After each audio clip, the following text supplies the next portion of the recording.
Parvathipuram municipal కార్యాలయం ముందు CITU ఆధ్వర్యంలో కార్మికుల నిరవధిక సమ్మె.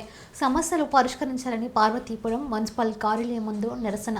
తమ సమస్యలు పరిష్కరించాలని కార్మికులు డిమాండ్. సమాన పనికి సమాన జీతం ఇవ్వాలని డిమాండ్. ప్రభుత్వ సంక్షేమ పథకాలు కార్మికులకు వర్తింపచేయాలని డిమాండ్ చేశారు.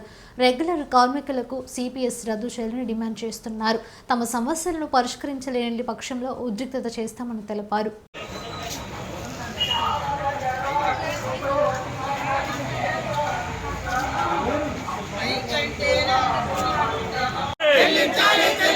మున్సిపల్ కార్మికులు పర్మిట్ చేయాలి.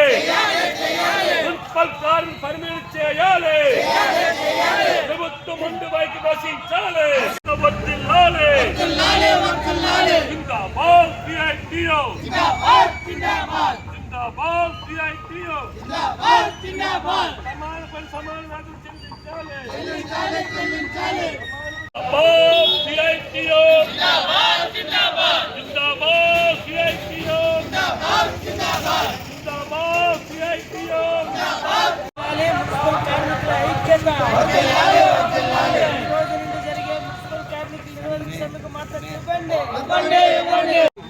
ఈ రోజు నుండి రాష్ట్ర వ్యాప్తంగా అన్ని మున్సిపాలిటీల్లో municipal contract outsourcing engineer section కార్మికులందరూ కూడా సమ్మె చేయాలని చెప్పి నిర్ణయం జరిగింది.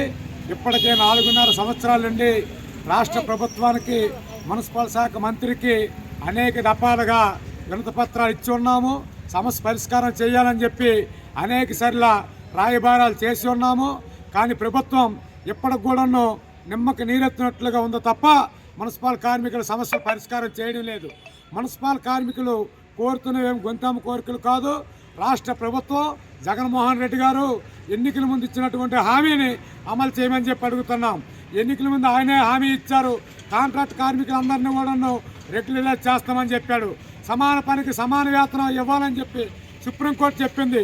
దాని ప్రకారం సమాన పనికి సమాన వేతనం ఇవ్వాలి, అలాగే రెగ్యులరైజ్ చేయాలి. క్లాప్ ఆటో డ్రైవర్లు, ఇంజనీరింగ్ సెక్షన్ కార్మికులు, అలాగే ఇతర కార్మికుల సమస్యలు కూడా పరిష్కారం చేయాలని చెప్పి అనేక సందర్భంలో విన్నవించిన కూడా ప్రభుత్వం పట్టించుకోవడం లేదు. తప్పన పరిస్థితుల్లో ఇప్పుడు సమ్మెలోకి దిగవలసిన అవసరం వచ్చింది. ఎప్పటికైనా ప్రభుత్వం ఆలోచించి సమ్మెని విరమింపు చేయడానికి తగు చర్యలు చర్చల ద్వారా సమస్య పరిష్కారానికి ప్రభుత్వం మంత్రి గారు చొరవ చూపాలి. లేని పక్షంలో మరొక 3 రోజుల్లో మొత్తం ఏదైతే engineering section, water section, electric section, ఏదైతే ప్రధానమైన సెక్షన్లు ఉన్నాయో అందరిని కూడా సమ్మెలో దించి ఈ సమ్మె సందర్భంగా వీళ్ళకి రావాల్సినటువంటి హక్కులు సాధించుకోవడానికి పోరాటం చేయడం జరుగుతుంది. ఇప్పటికైనా సమ్మె గురించి ప్రభుత్వం ఆలోచించాలి. లేని పక్షంలో పట్టణాలన్నీ కూడా దుర్గంధంతో ఉన్నటువంటి పరిస్థితి ఉంటుంది. అసలే పండగ సీజను, పండుగలు వస్తున్నాయి, ప్రజలు కూడాను పట్టణాల్లో ఊతున కదులుతున్నారు. కాబట్టి ప్రభుత్వం ఆలోచించి మున్సిపల్ కార్మికుల న్యాయమైన డిమాండ్లు పరిష్కారం చేయాలని చెప్పి సిఐటియు అలాగే municipal workers and federation union కూడా డిమాండ్ చేస్తుంది. ప్రభుత్వం